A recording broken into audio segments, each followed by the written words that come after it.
জীবনের যত লাইন আছে সব লাইনে দিক নির্দেশনা দিতে পারে কোরআন। যেখানে অশান্তি আছে ওখানে আপনি কোরআন লাগাই দেন, শান্তি ফিরে আসবে। আপনার ঘরে অশান্তি ঘরানে ঘরের মধ্যে কোরআন ঢুকান, ঘরে শান্তি ফিরে আসবে। ব্যবসার মধ্যে অশান্তি, ব্যবসার ভিতরে কোরআন লাগান, কোরআন ঢুকায় দেন, ব্যবসার মধ্যে শান্তি পাবেন। রাজনীতির মধ্যে অশান্তি আর সহিংসতা বিরাজ করতেছে, ওখানে কোরআন ঢুকায় দেন, ওখানেও শান্তি ফিরে আসবে। রাষ্ট্রের মধ্যে হয়রানি পেরেশানি অস্ত্রের ঝঞ্ঝনানি, ওখানে আপনি কোরআন প্রবেশ করান, দেখবেন দেন এই রাষ্ট্র পুরা এরকম ভাবে শান্তির মধ্যে ঢুকে যাবে। অর্থাৎ এই কোরআনের ছোঁয়া যেখানেই লাগবে ওখানে শান্তি ফিরে আসবে। যেখানে কোরআন নাই ওখানে শান্তি নাই। এজন্য কোরআন মানুষকে শান্তি দেয়, কোরআন মানুষকে মুক্তি দেয়, কোরআন মানুষকে খারাপ পথ থেকে ভালো পথে টেনে আনে। আল্লাহুম্মা সাল্লি আলা মুহাম্মাদিন ওয়া আলা আলি মুহাম্মাদ কামা সাল্লাইতা আলা ইব্রাহিম ওয়া আলা আলি ইব্রাহিম ইন্নাকা হামিদুম মাজিদ। আল্লাহুম্মা বারিক আলা মুহাম্মাদিন ওয়া আলা আলি মুহাম্মাদ কামা বারাকতা আলা ইব্রাহিম ওয়া আলা আলি ইব্রাহিম ইন্নাকা হামিদুম মাজিদ। আলহামদুলিল্লাহ, আল্লাহ রাব্বুল আলামিনের দরবারে লাখো শুকর যে আল্লাহ রাব্বুল আলামিন আমাদেরকে জমার নামাজের উদ্দেশ্য করে আল্লাহ তাআলা ঘরে নিয়ে এসেছেন। এজন্য সেই মনিবের দরবারে কালিমাতুশ শুকর আদায় করে আলহামদুলিল্লাহ। আল্লাহ রাব্বুল আলামিন মানুষকে পাঠিয়েছেন এই মানুষের দিক নির্দেশনা দেওয়ার জন্য। রব্বুল আলামিন মানুষ কোন পথে চললে জান্নাতি হবে, কোন পথে চললে জাহান্নামী হবে, এজন্য আল্লাহ তাআলা নবী সাল্লাল্লাহু আলাইহি ওয়াসাল্লামের কাছে আল্লাহ তাআলা কোরআনুল কারীম প্রেরণ করেছেন, কোরআন কারীম নাযিল করেছেন। এই কোরআন দিয়ে মানুষকে যখন দাওয়াত দিবে, এই কোরআন দিয়ে মানুষকে যখন নসিহত করবে, আল্লাহ তাআলা এই কোরআন বান্দারা যখন শুনবে তখন খারাপ চরিত্রের মানুষগুলো ভালো মানুষে পরিণত হয়ে যাবে। এই কোরআন শুধু মুসলমানের জন্য নয়, এই কোরআনের মধ্য থেকে হিন্দু, বৌদ্ধ, খ্রিস্টান, ইহুদি যত রকমের মানুষ আছে, যত জাতি আছে, সমস্ত মানুষের শিক্ষণীয় বিষয় আল্লাহ তাআলা এই কোরআনের মধ্যে দিয়েছেন। শুধু মানুষ কোরআন থেকে শিক্ষা গ্রহণ করবে বিষয়টা এরকম না। হিন্দুদের জন্য নসিহতের বাণী কোরআন, খ্রিস্টানদের জন্য নসিহত আছে কোরআন। তো এই জন্য এমন কোন জাতি নাই যে জাতির জন্য নসিহত কোরআনের মধ্যে নেই। প্রত্যেকটা জাতির জন্যই নসিহত উপদেশ আল্লাহ তাআলা কোরআনুল কারীমের মধ্যে রেখে দিয়েছেন। এজন্য যে জাতি কোরআন নিয়ে গবেষণা করবে, কোরআনকে আপন মনে করে ধারণ করবে, ওই জাতি দুনিয়াতেও সফল হবে, আখিরাতেও সফল হবে। এই কোরআন আল্লাহ রাব্বুল আলামিন মুমিন যারা, আল্লাহ তাআলাকে যারা বিশ্বাস করে, কোরআনকে যারা বিশ্বাস করে, হাসর, জান্নাত, জাহান্নাম এগুলা যারা বিশ্বাস করে, তাদের জন্য এই কোরআনুল কারীম হলো শিফা। এই কোরআন হলো তাদের জন্য ঔষধ। তাই জন্য যারা ঈমান আমল করেছে, কোরআনুল কারীম তাদের শিফা। জ্বর হয়ে গেছে এটার জন্য শিফা না, এই কোরআনুল কারীম মুমিনের জন্য দুনিয়ার সর্বস্তরের জন্য মহা ঔষধ।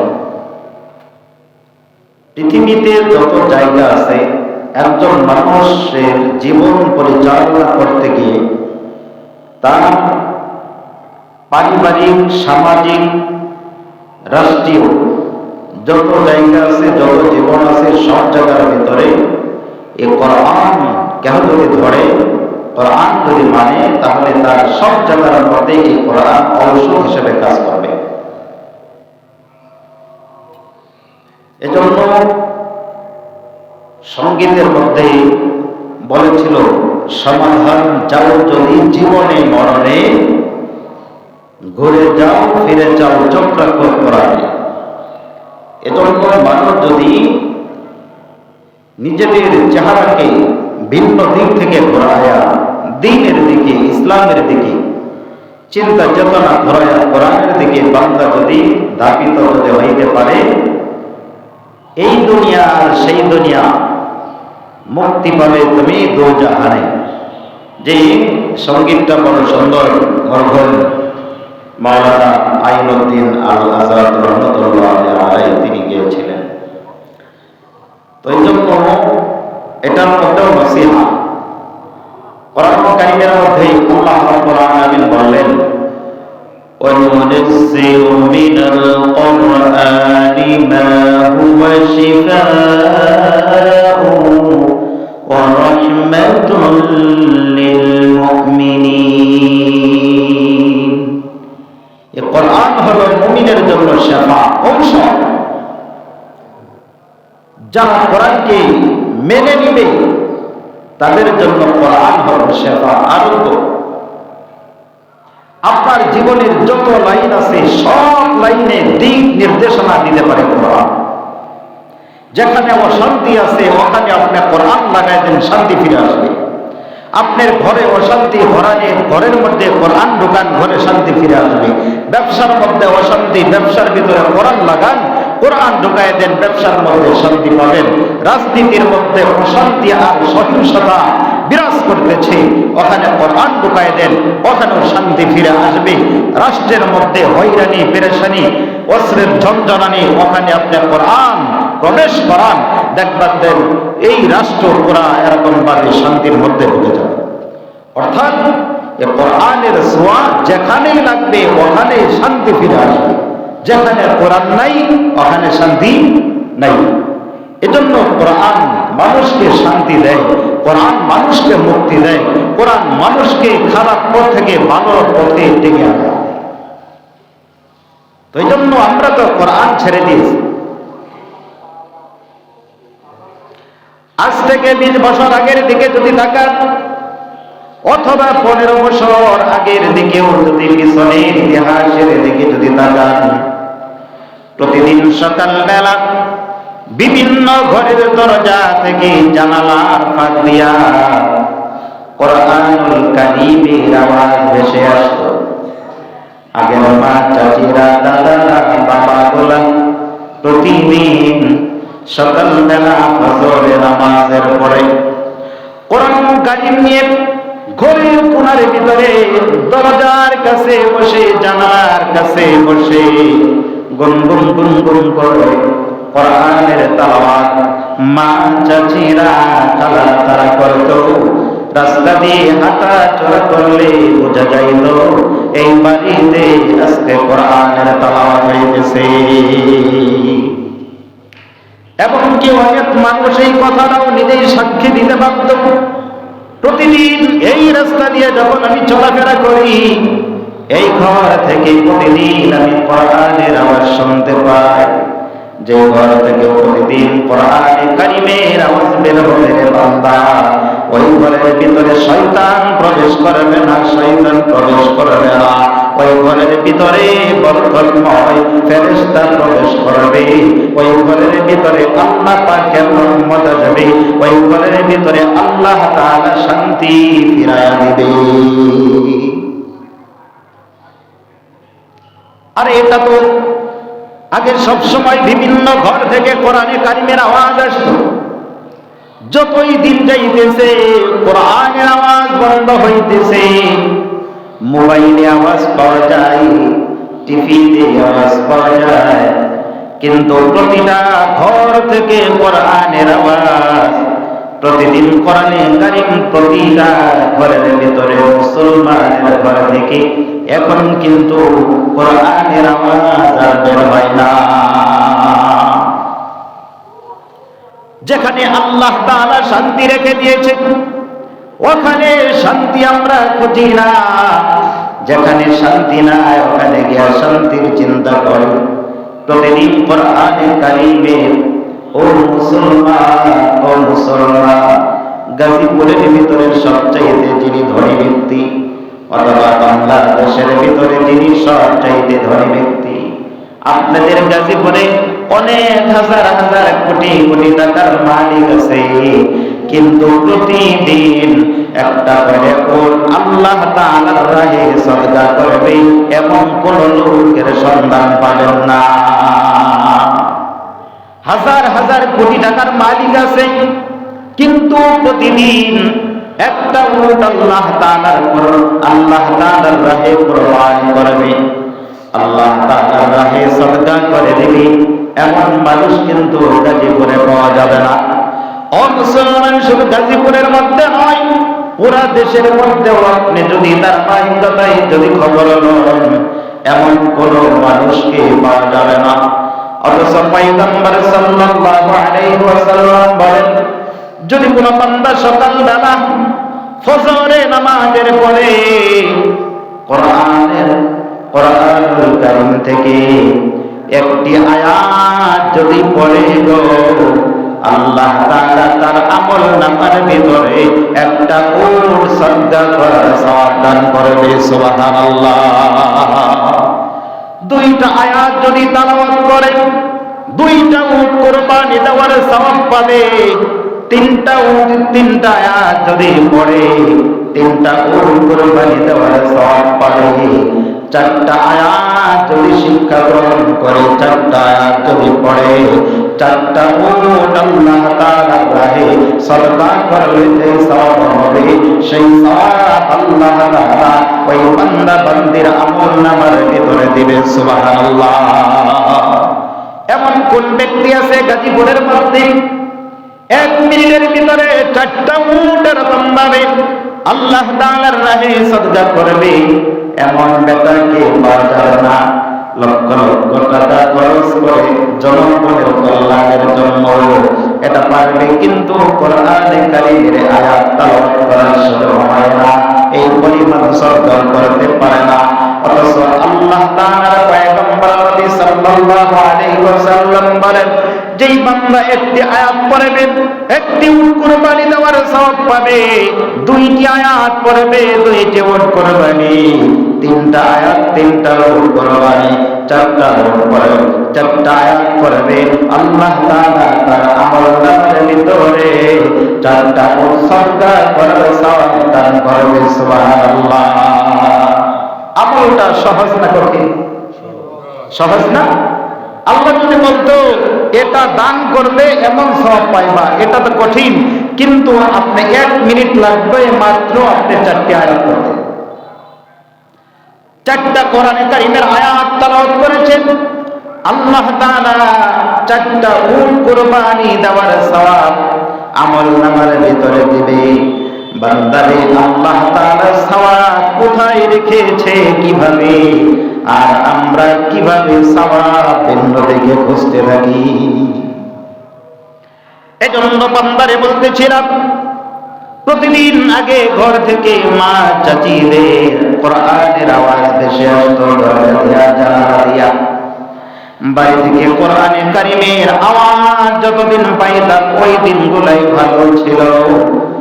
এই কোরআনে কারীমের আওয়াজ এখান থেকে চলে গেছে, তার বিপরীত আওয়াজ আমাদের প্রতিটা ঘরে ঘরে ওই কোরআনের আওয়াজ বন্ধ হয়েছে, গানের আওয়াজ চালু হয়েছে।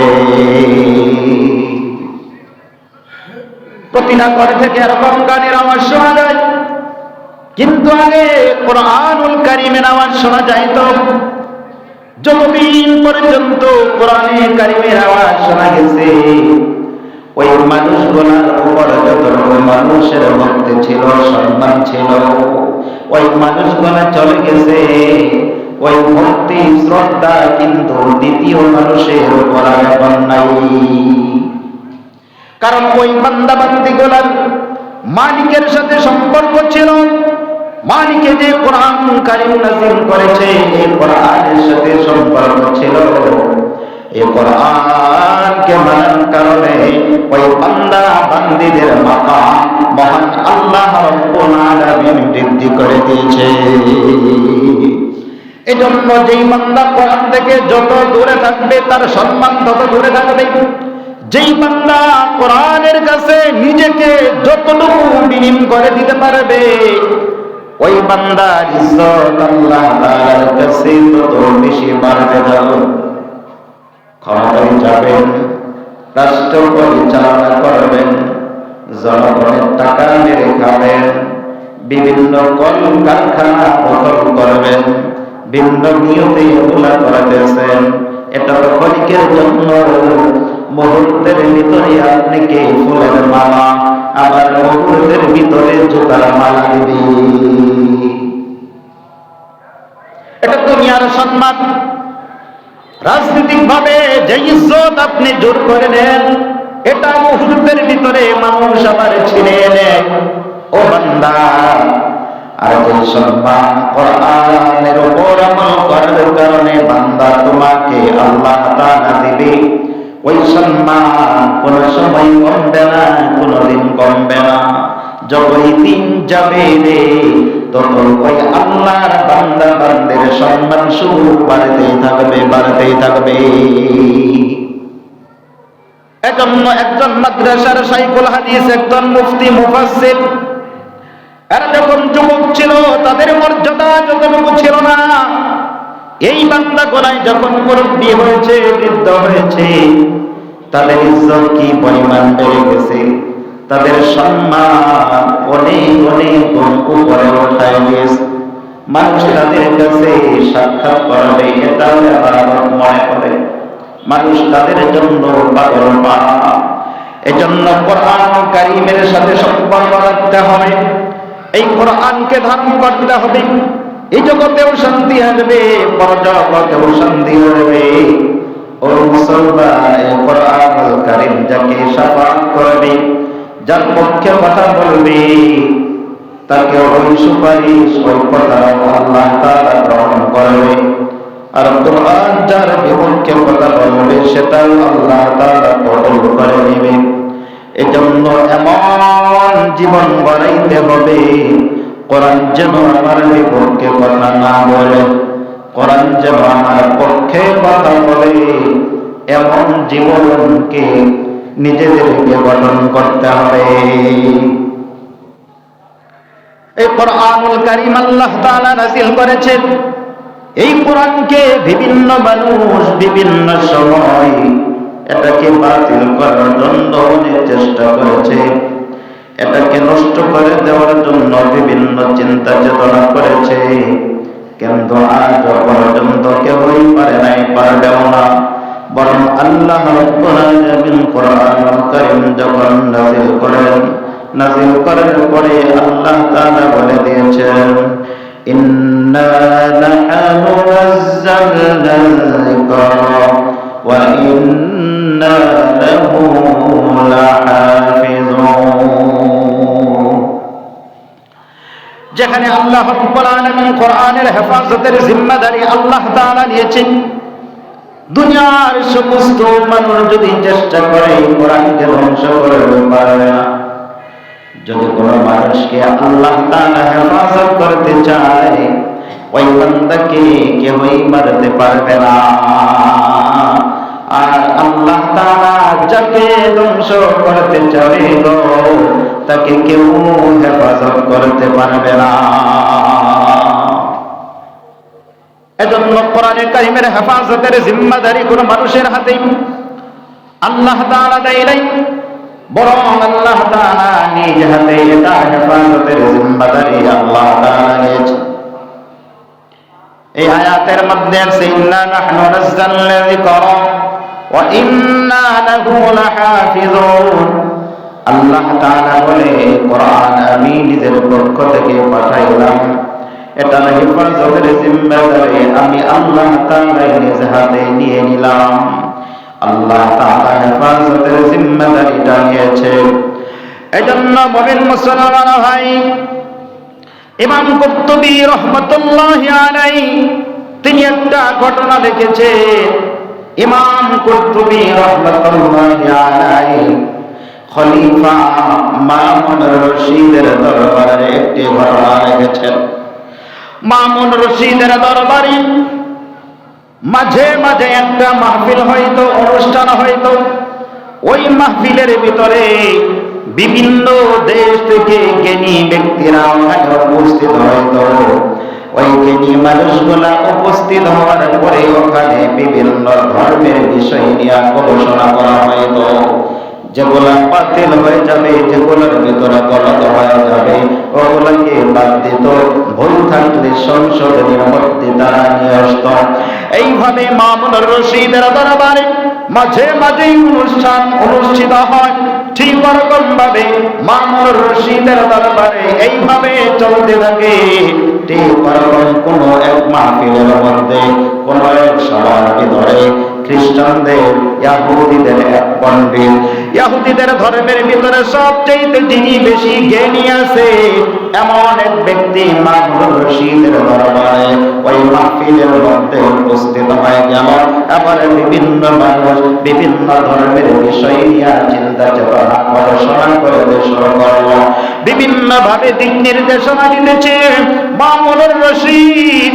এই যে খ্রিস্টান ইহুদি আল্লাহর যে বান্দা ওখানে উপস্থিত হয়েছে, তার চেহারাটা বড় সুন্দর, কথাগুলো সুন্দর, দেখে বোঝা যায় এই বান্দাটা একজন শিক্ষিত মানুষ, এই বান্দাটা একজন জ্ঞানী মানুষ। আমার মাহফিল যখন সমাপ্ত হয়ে গেল, মামুন রশিদ আল্লাহর বান্দাকে জিজ্ঞাসা করে, ও হে আল্লাহর বান্দা, শোনো, তুমি কি মুসলমান নাকি ইহুদি? আবার আল্লাহর বান্দা জবাব দেয়, আমি মুসলমান নয়, আমি মুসলমান নয়, আমি একজন ইহুদি। আবার ডাক দেয়া বলে, শোন, তুমি যদি মুসলমান যদি হয়ে যাও তাহলে তোমার সাথে ভালো ব্যবহার করব, আর না হয় তোমার সাথে কোনো সম্পর্ক আমার নাই। ও মুসলমান মামুন রশিদ কি বললেন, তুমি যদি ধর্ম ত্যাগ করো তোমার সাথে আমার সম্পর্ক থাকবে, আর ধর্ম ত্যাগ যদি না করো তোমার সাথে আমার কোনো কথা নাই, তোমার সাথে আমার কোনো সম্পর্ক নাই। আজকে মুসলমানের ঘরের মুসলমান মুসলমানদের সাথে সম্পর্ক রাখতে চায় না। বিজাতি যারা আছে তাদেরকে সব জায়গার ভিতরে তারা অনুসরণ অনুকরণ করে। অথচ মামুন রশিদ বলতেছি, তুমি তো ভিন্ন ধর্মের মানুষ, আমি তো ভিন্ন ধর্মের মানুষ। তুমি যদি মুসলমানের ধর্ম গ্রহণ করো তাহলে তোমার সাথে কথা বলবো, তোমার সাথে ভালো ব্যবহার করবো, না হয় তোমার সাথে ভালো কোনো ব্যবহার হবে না। আর আমাদের কারবার হলো, আমাদের অবস্থান হলো মুসলমানের সাথে দুর্ব্যবহার করে, কাফেরদের সাথে ভালো আচরণ করে, ইহুদিদের সাথে ভালো আচরণ করে। এটা তো মুসলমান নয়, এটা হলো মির্জাফর। মামুন রশিদ আমার আল্লাহর বান্দাকে জিজ্ঞাসা করলো, ঠিক আছে, তোমার সাথে আমার আর কোনো কথা নাই। ওই ভদ্রলোক ডাক দিয়ে বলে, আমার নিজের ধর্ম আমি ত্যাগ করতে পারবো না। এই কথা বলে ওখান থেকে চলে গেল। আল্লাহর বান্দার কাজ কর্ম ছিল সবসময় তিনি লেখালেখি করতেন। তিনি একজন লেখক ছিলেন, সবসময় তিনি লিখতেন, লেখালেখি করতেন। আমার বাড়িতে যাওয়ার পরে আল্লাহর বান্দা লেখালেখি শুরু করলেন, তাওরাত লিখতে শুরু করলেন। তাওরাতের একটা নয়, দুইটা নয়, তিনটা কপি সে নিজ হাতে এরকম ভাবে লেখালেখি করলেন। তাওরাতের ভিতরে নিজের পক্ষ থেকে অনেক কিছুই ঢুকাইয়া দিলেন, আবার যেগুলো ছিল তাওরাতের মধ্যে ওখান থেকে অনেক কিছু কাটছাট করে কমিয়ে দিলেন, অর্থাৎ নিজে কিছু ঢুকাইছে, যেগুলো ছিল এগুলো কিছু বাতিল করে দিলেন। এইভাবে তাওরাত কিতাবটা 3টা কপি রেখে এরকম ভাবে বাজারে বিক্রি করার জন্য চলে গেলেন। আবার ইহুদিদের কাছে যখন তাদের যে উপাসনালয় আছে ওখানে যাওয়ার পরে আবার এই তাওরাত কিতাব যখন তারা দেখলো, খুব আনন্দের সাথে চওড়া দামে তারা এই তাওরাতের 3টা কপি ক্রয় করলো। আল্লাহর বান্দা চিন্তা করতেছে, এখানে আমি ভুল ভ্রান্তি লিখেছি, যা কিছু ছিল ওখান থেকে কিছু কাটছাট করলাম, কিন্তু এই বান্দাগুলা এত বেকল, এটা তল্লাশি দিল না, তাকে না করে আমার কাছ থেকে টাকা দিয়ে তারা ক্রয় করলো। আবার বাড়িতে চলে গেলেন। বাড়িতে যাওয়ার পরে আবার জাবুর এরকম ভাবে লেখালেখি শুরু করলেন।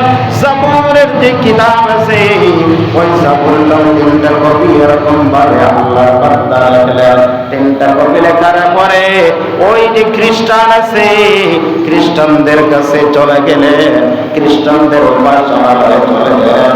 ওখানে যাওয়ার পরে তারাও চওড়া দামে তাদের ধর্মগ্রন্থকে তারা এরকম ভাবে ক্রয় করলেন। আবার আল্লাহর বান্দা চিন্তা হলো, তাওরাত লেখালেখি করলাম, জাবুর লেখালেখি করলাম, দুটোটার কপি বিক্রি হয়ে গেল, মানুষ আমার কাছ থেকে ক্রয় করলো। এবার দেখে কোরআনুল কারীম আমি লিখতে শুরু করবো। আবার কোরআনের কপি 3টা কপি কোরআনুল কারীম লেখালেখি শুরু করলো। 3টা কপি এরকম ভাবে লিখলো, নিজের পক্ষ থেকে কিছু ঢুকাইয়া দেওয়া হলো। কোরআনের মাঝখান থেকে বিভিন্ন আয়াতকে বাদ দিয়া আবার বাজারে বিক্রি করার জন্য নিয়ে গেলেন। যাওয়ার পরে আল্লাহর বান্দা কোরআনুল কারীমকে ক্রয় করবে। এবার যেই মাত্র নাম দেখেছে কোরআনুল কারীম, দেখার সাথে সাথে আল্লাহর বান্দা প্রতিটা পৃষ্ঠা উল্টানো শুরু করেছে। উল্টানোর পরে নিজের কাছে তৃপ্তি লাগে নাই, নিজের কাছে মনে হয়েছে তার ভিতরে গলদ আছে, ভুল আছে। এ কারণে আল্লাহর বান্দা এই কোরআনের কপিটা সে ওই আল্লাহর বান্দা ইহুদি যিনি লেখালেখি করবেন তিনি আর এরকম ভাবে কি করেন নাই, ক্রয় করেন নাই। আল্লাহর বান্দা ওখান থেকে চলে গেল। এবার যিনি বিক্রি করার জন্য গেলে তার মাথার ভিতরে ঢুকে পড়ল 3টা কপি করে 3টা কিতাব লেখি করা। কোরআনের ব্যাপারে যেইভাবে তাহকিক করা হলো, ইনজিল আর জাবুরের ব্যাপারে এইভাবে তো এরকম ভাবে গবেষণা করে নাই, কেন তাহকিক করে নাই। এই জন্য এটা নিঃস্বাদ হয়ে গেছে, এটা নষ্ট হয়ে গেছে, এটা বদল হয়ে গেছে। যেহেতু সাধারণ একজন মুসলমান কোরআনুল কারীম কিনার আগে তাহকিক করতে শুরু করেছে, এটার ভিতরে ভেজাল আছে নাকি আসল কোরআন, এটা দেখার মাত্র আল্লাহর বান্দার ভিতরে আল্লাহর প্রতি ঈমান আনার জন্য তার দিলের ভিতরে ঈমানের সঞ্চয় হতে শুরু করেছে। সুবহানাল্লাহ।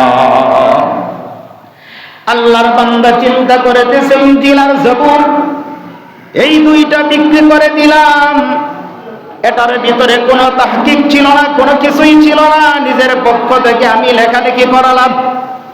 আর কোরআনের কপি যেই মাত্র লিখলাম, লেখার পরে বাজারে নিয়ে গেলাম, কিন্তু মুসলমান সাধারণ একজন মুসলমান সেও ক্রয় করতে চায় না, তার কাছে ভুল ধরা পড়েছে কারণে। আবার আল্লাহর বান্দা ইহুদি চিন্তা করলেন, এই কোরআনকে কখনো রদবদল করা যাবে না, রদবদল করা যাবে না। এই কোরআন কিয়ামত পর্যন্ত অক্ষত অবস্থায় থাকবে, এটার ভিতরে কেউ ভুল ভ্রান্তি ঢুকাইতে পারবে না। আবার আল্লাহর বান্দা প্রখ্যাত আলিম সুফিয়ান ইবনে ওয়াইনারের সাথে সাক্ষাৎ হলো। এই বান্দা কি করলো, এই কাণ্ড করার পরে মুসলমান হয়ে যায়। মুসলমান হওয়ার পরে আল্লাহ রাব্বুল আলামিন টাকা পয়সার ভিতরে বরকত দান করলেন। ওই বছরে আল্লাহর বান্দা হজ পালন করার জন্য চলে গেলেন। ওখানে যাওয়ার পরে সুফিয়ান ইবনে ওয়াইনের সাথে সাক্ষাৎ হলো। আবার প্রখ্যাত আলেম সুফিয়ানকে জিজ্ঞাসা করে, ও সুফিয়ান, তোমাদের ধর্ম এত পবিত্র, এত পবিত্র, আমার সাথে এরকম একটা ঘটনা ঘটেছে। যে কি ঘটনা ঘটেছে? পিছনের ঘটনাটা বললেন। তাওরাত লেখালেখি করালাম, ইনজিল লেখালেখি করালাম, দুটার ভিতরে ভুল লিখতেছিলাম। ভুল এরকম ভাবে মানুষ ক্রয় করেছে, কোরআন কিন্তু তা করে নাই। কোরআন যখন বিক্রি করতে গেলাম, সাথে সাথে এটাকে তাহকিক করতে শুরু করলেন। ও মুসলমান, সুফিয়ান ডাকতে বলে, শোনো শোনো, কোরআনের ব্যাপারে আল্লাহ রাব্বুল আলামিন কি বলেছে তুমি তো জানো না, আর তাওরাত আর ইনজিলের ব্যাপারে কি বলেছে তা তো তুমি জানো না। আবার যিনি ঘটনা বর্ণনা করলেন, কাজী ইয়াহইয়া ইবনে আক্তাম, তার নাম ছিল ইয়াহইয়া ইবনে আক্তাম। তিনি বলতেছে কোরআন কারিমের ভিতরে কি বলেছে, কোথায় বলেছে, কোন আয়াতের মধ্যে বলেছে, আমাকে বলো। আবার সুফিয়ান ডাকতে বলে, শোনো, যেখানে অন্য অন্য কিতাবের ব্যাপারে বলা হয়েছে, ওখানে আল্লাহ তাআলা সব জায়গার ভিতরে বলেছে বিমাস্তুহফিযু মিন কিতাবিল্লাহ, ওটার হেফাজতের জিম্মাদারি যে যে উম্মতের কাছে আল্লাহ তাআলা প্রেরণ করেছিলেন, ওটার হেফাজতের জিম্মাদারি তাদেরকে দিয়েছিলেন। আর যেখানে কোরআনের ব্যাপারে কথা এসেছে, ওখানে এই কথা বলা হয় নাই বিমাস্তুহফিযু মিন কিতাবিল্লাহ, ওখানে আল্লাহ তাআলা বলেছেন ওয়া ইন্না লাহু লাহাফিজুন, বরং আল্লাহ তাআলা কোরআনের হেফাজতের জিম্মাদারি স্বয়ং নিয়ে নিছে। এজন্য এই কোরআনকে ধ্বংস করা যাবে না। এই কোরআনের ভিতরে ভুল ধরতে পারবে না। এই কোরআনের মধ্য থেকে একটা জের জবর উল্টা পাল্টা করার কোনো সুযোগ নেই। কারণ একজন মুফতি মুহাদ্দিস, অনেক বড় বুজুর্গ, মনে করেন 60 বছর 70 বছর থেকে যিনি বুখারী পড়া, কিন্তু এই আল্লাহর বান্দাও যদি নামাজে দাঁড়ায়, ইমামতির জন্য দাঁড়ায়ছে, আর পিছনে মক্তবের একদম ছাত্র যদি থাকে, এই আল্লাহর বান্দা 60 বছরের যিনি মুহাদ্দিস মুফাসসির, সে যদি সূরা ফাতিহার মধ্যে জেরের জায়গার মধ্যে যদি জবর যদি পড়ে, ওই মক্তবের ছাত্রটাও কিন্তু ভুল ধরবে। সে বলবে এখানে জবর ছিল, এখানে তুমি পেশ বলেছ, এখানে জের ছিল, এখানে জবর বলেছ। একটা জের জবর উল্টা পাল্টা করার কোনো সুযোগ থাকবে না। এ কারণে আল্লাহ তাআলা এই পরিমাণ হাফেজুল কোরআন পৃথিবীর ভিতরে বানিয়ে দিয়েছেন, যেন কোনো মানুষ তিল পরিমাণ কোরআনের মধ্যে এদিক সেদিক করতে না পারে। অনেক কোরআনের কপি আছে যেগুলোর মধ্যে কোথাও কোথাও জবর বেশি আছে, কোথাও এরকম আছে যেখানে জবর নুক্তা হওয়ার কথা ছিল কিন্তু নুক্তা নাই। আবার কিছু জায়গার মধ্যে নুক্তা নাই কিন্তু নুক্তা দিয়েছে। এটা যারা হাফেজুল কোরআন তারা বুঝে এখানে তো আসলে নুক্তা না, এটা র হবে, এখানে যা লেখছে, এখানে যা হবে, এখানে র হওয়ার কথা ছিল, এদের কাছে ধরা পড়ে। এটা আল্লাহ তাআলা হেফাজতের জিম্মাদারি দিয়ে নিয়েছে, এ কারণে আল্লাহ তাআলা হেফাজত করবে। এজন্য অন্য অন্য ধর্মের ব্যাপারে আল্লাহ তাআলা এগুলো বলে নাই, কিন্তু কোরআনের ব্যাপারে আল্লাহ তাআলা বলেছেন। এজন্য আমরা যদি দুনিয়াতে শান্তি চাই, রাষ্ট্রে শান্তি চাই, কবরে, হাসরে, মিজানে, নিজের পরিবারে, ব্যবসা বাণিজ্যে, যে কোনো জায়গার মধ্যে আপনি যদি শান্তি চান, কোরআন মানতে হবে। কোরআন মানতে হবে। কোরআন না মানলে আপনি শান্তি পাবেন না। আপনি চিৎকার করেন যে অমুক দল ক্ষমতায় গেলে কি হারাই ইসলাম, এই মিয়া, আপনারটা গেলে ইসলাম কায়েম হইব? আপনি যার বিপক্ষে কথা বলতেছেন, আপনার দল গেলেই শান্তি আসবে নাকি? আপনি একজন মুসলমান, ইমানের দায়িত্ব নিয়ে আপনাকে এটাই আহ্বান করতে হবে, এটাই বলতে হবে, হ্যাঁ, ইসলামিক ভাবে রাষ্ট্র আমরা সবাই চাই, কোরআনী শাসন, আমি একজন মুসলমান, আপনি একজন মুসলমান, এটাই চাইতে হবে। এটা হলো ইমানের দাবি। আজ না হোক কাল, 5 বছর পরে হোক, 10 বছর পরে হোক, কিন্তু আপনি সেটাকে সাপোর্ট করতেই হবে। তো এই জন্য আমরা যদি শান্তি চাই, কোরআনের মুক্তি চাই, কোরআনের দিকে দাবিত হতে হবে। আল্লাহ রাব্বুল আলামিন আমাদেরকে এই সমস্ত কথার উপর আমল করার তৌফিক দান করুন।